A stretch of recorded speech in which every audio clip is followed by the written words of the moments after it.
Patrick McNeil back here with you on Cape Breton Eagles social media as, of course, one of the biggest weekends of the year, the QMJHL draft is this Friday and Saturday. And I'm joined now by two gentlemen who are very invested in that event, Patrick Leblond and Jonathan Murphy, who are the head scouts for the Cape Breton Eagles. Patrick is the Quebec head scout, and Jonathan Murphy is the Maritime head scout.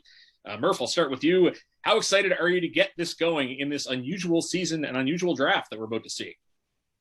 Yeah, it doesn't really matter what the circumstances is. I think it's always exciting to, for scouts, especially this time of year is, a long time in the making with months of scouting. This year, probably more video than in the rinks. But nonetheless, we really enjoy, doing the preparation all season long. And then this is where we see all our work kind of come to a head.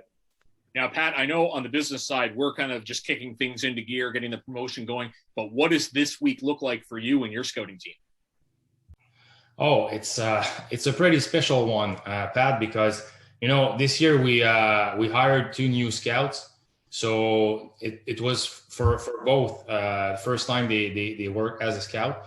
So, they didn't have the opportunity to go at the rink and build the team the team culture with me, Joe, and Jack, and all that stuff. So they pretty learn how to scout on Instat. So it's different. So we are pretty happy to finally pick our guys. Yeah, it's going to be interesting to see a lot of stories coming out of this. As you said, it's an interesting time to get a new job, I guess, and hopefully everything goes smoothly this week. We talked to you guys about this last year, and obviously it's a bit more difficult to assess. So I'll go to you on this one, Jonathan. What is the strength of this draft, do you think, position-wise? Is it a forward, heavy draft, defense draft? What does Quebec look like versus the Maritimes, or do we even have a gauge on that? Well, I think it's pretty balanced. Some years, there's certain positions that seem it's a lot deeper, but I think this year maybe a little more depth in forward, I would say. But overall, I think through all three positions, there is pretty good depth both in Quebec and the Maritimes. I guess the challenge is, with Quebec not playing under 18 hockey this year, there were some games we're able to kind of watch, or I've watched a lot of games from August and September. Pat's seen a little more recently, some game action, but that makes it a little more challenging to kind of compare Quebec to the Maritimes. And even in the Maritimes, we've had some stops and starts with hockey in the U18 level, but we certainly have some games to work with to get a pretty good handle on the Maritime kids.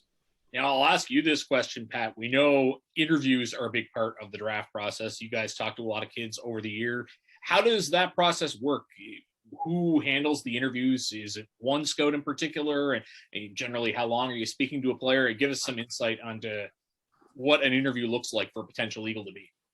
Yeah, me, Joe, and Jack are pretty strong on the interviews, and we usually, what we do, it's we interview all the A's by Zoom. So this year and last year, usually it's in person, and also we call every guys on our list.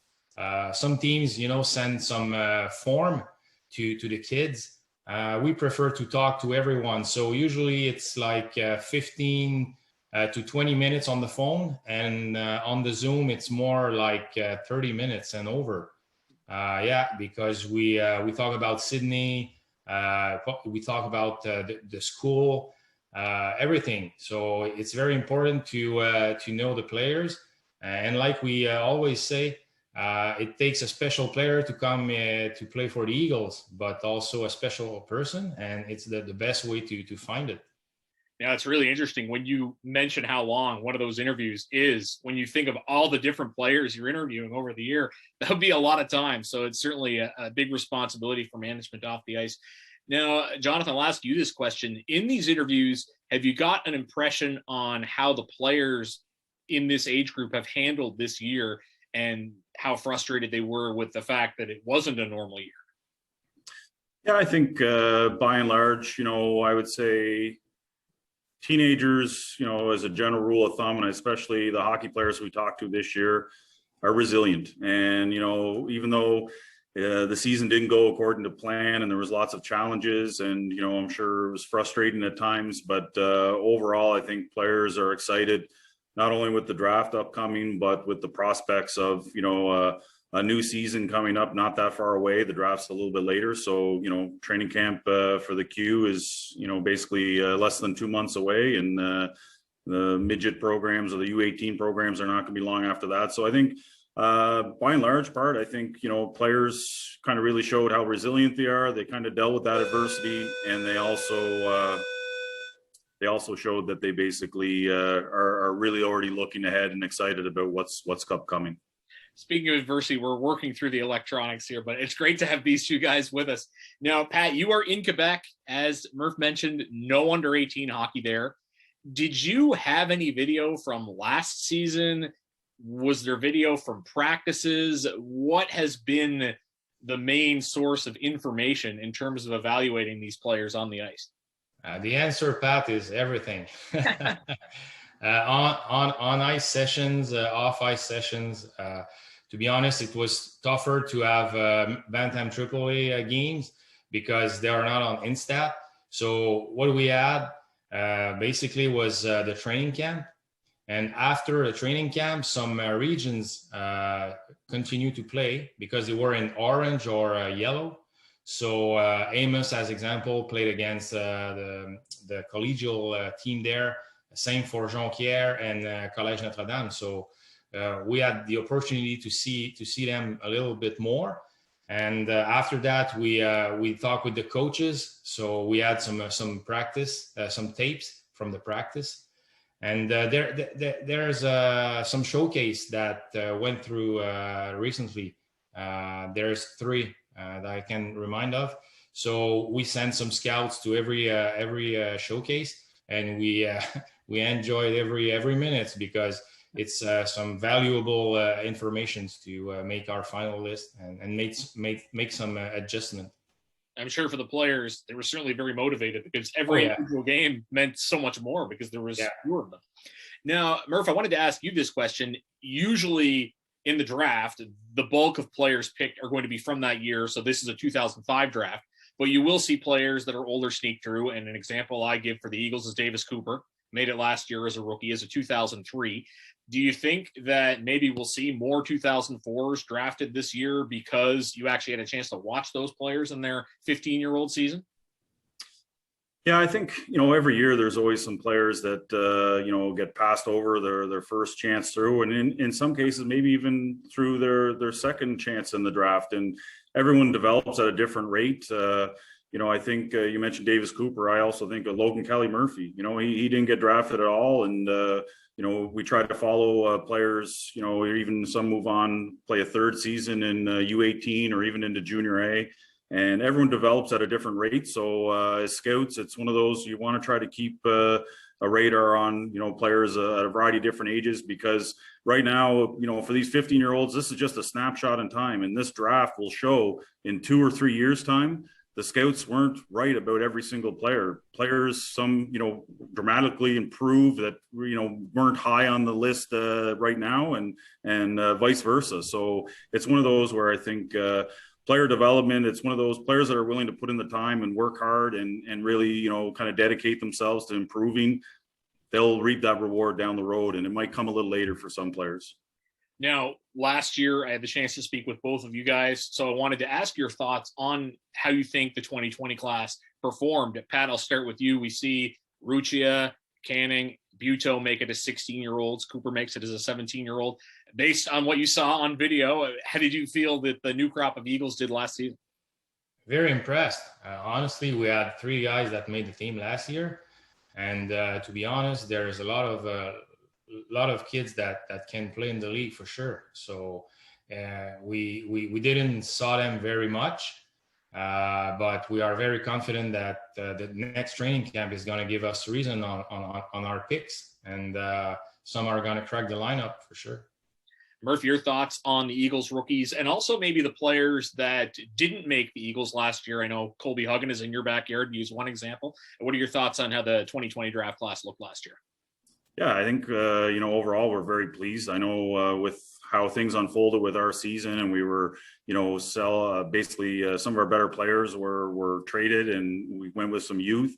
Rucha, basically with the injury to Grimard, was thrown into, basically play, consecutive weeks in a row. And I thought he handled that very well as a 16-year-old on a young rebuilding team. So I thought he was really impressive. And I think, we're all very happy with him. And even Buteau, same idea as far as a defenseman coming in as 16-year-old, very, very challenging to, basically make that adjustment to the league. You're against guys that are a lot older than you. So quite happy with his performance for sure. And Lucas Canning, it's one of those things where I think making that jump from midget to major junior is a big one. And I thought, as the end of the season came along, he really started to make that adjustment. I think he's going to have a really good season coming up. You mentioned some of the other players from the 2020 draft. Colby Huggan, great year with Charlottetown. They had a very good team, and he was one of the leaders on that team, both offensively and defensively, first line center for his team. We were really pleased with his progression. In the Maritimes, some other players, Kiefer Lyons really filled the net for the St. John Vitoes, had a big year offensively. Jacob Long in Fredericton, was a horse for his team on the back end and played a lot of minutes in all situations. Matthias Ells, in Halifax, another key player for Tim Boyce's Max in the city there. So, go through all the players, but I think, it's been really positive, and we see, a lot of potential there for years to come with some of those players. Yeah, it's exciting. And I did want to highlight those names too, so that fans know when they come to training camp, it's not going to be all about this upcoming draft class. There's other prospects in the bank that we want to look at. Pat, I wanted to ask you as well. Everything is so different during the pandemic, but this is the second COVID draft the Eagles and the rest of the league have been through. How different is it this time around? Any changes in terms of how the team is doing things? Is it easier now that you've done it once? Easier, probably, because, it's not a surprise. It's not the first time, but it's kind of challenging because, like you said, we didn't saw many games this year, so our evaluation rely on sometimes two preseason games. So we spoke with the coaches a lot, and we took informations everywhere, so everywhere we can. And we are pretty confident. We have a bunch of experienced guys on the staff. So it's important that everyone contributes, and we make sure that the list is the more accurate possible. And we're going to be ready. Yeah, for sure. Now, you've talked about it. Murph, you've talked about it as well, the extensive team. I guess I'll leave this to you, Jonathan. How about a roll call? Tell us who is on the Eagles scouting staff heading into this draft weekend. It looks like right now with the kind of easing or changing of restrictions in the Maritimes that we're going to have a war room or a draft room in Sydney. So it'll be myself and Nova Scotia scout Sam Foster and Stuart McRae. And we'll be joined there by John Hanna, our assistant general manager, and our president, Gerard Shaw. So we'll be kind of based in Sydney, and that'll be our base, and we'll be linked with our Quebec group. And I'll let Pat mention the guys that'll be there.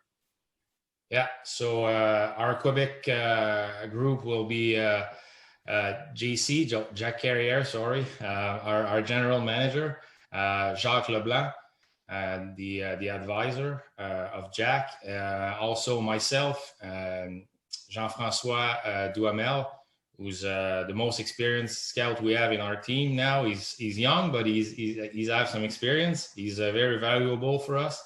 There's also the two new guys, Guillaume Gilbert in the Three River region, and Olivier Bélanger on the South Shore of Montreal. So yeah, that is it.